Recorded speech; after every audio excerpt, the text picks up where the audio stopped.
Et un autre jeu qu'on peut faire encore avec les fameuses petites cartes, on pourrait jouer à décrire l'animal ou décrire les couleurs que l'animal a sur le petit carton. Quand je décris l'animal, je pourrais dire aux enfants, « OK, devine de quel animal je parle. » C'est un animal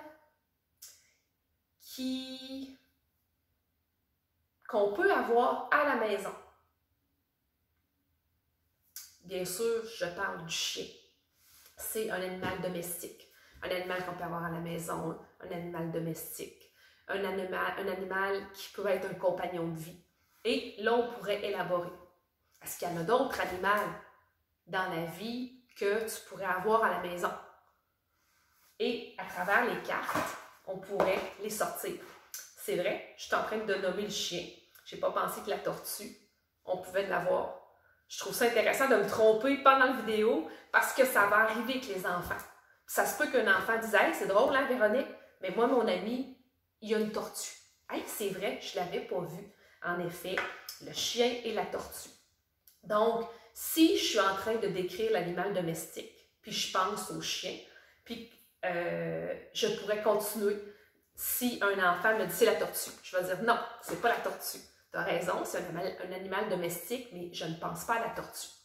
C'est un animal qui a du poil. Et là, on pourrait continuer d'élaborer. Je pourrais être en train de penser à la tortue comme animal domestique.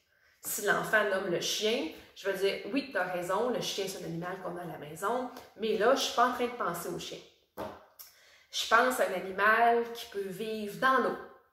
Et là, les enfants réfléchissent, regardent devant eux. Puis s'il y avait une grenouille, l'enfant pourrait me parler de la grenouille. Je pourrais avoir mis la vache, qui est un animal de la ferme, comme le cheval, puis voir ce que j'ai comme autre animal de la ferme. Et ensuite, mélanger avec des animaux de la jungle.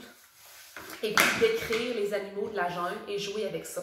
C'est le genre de choses que vous pourriez faire aussi avec les fameux cartons de nomenclature de Montessori. Vous pourriez les prendre aussi. Ils sont déjà faits, plastifiés dans votre classe et qu'ils sont à votre disposition. Gâtez-vous, prenez-les. Comme je vous dis, moi, je vous suggérais quelques activités sur le fly rapidement, avec du matériel des fois qu'on peut trouver rapidement, qu'on peut avoir sous la main, qui est ludique, qui est sympathique. En effet, il n'est pas dans la voie Montessori, puisque Montessori suggère que ce soit des vraies images, parce que les enfants sont intéressés par ça, en effet. Ce qui devient plaisant dans les petits jeux que vous pouvez faire avec les cartons, c'est que l'enfant apprend autre chose.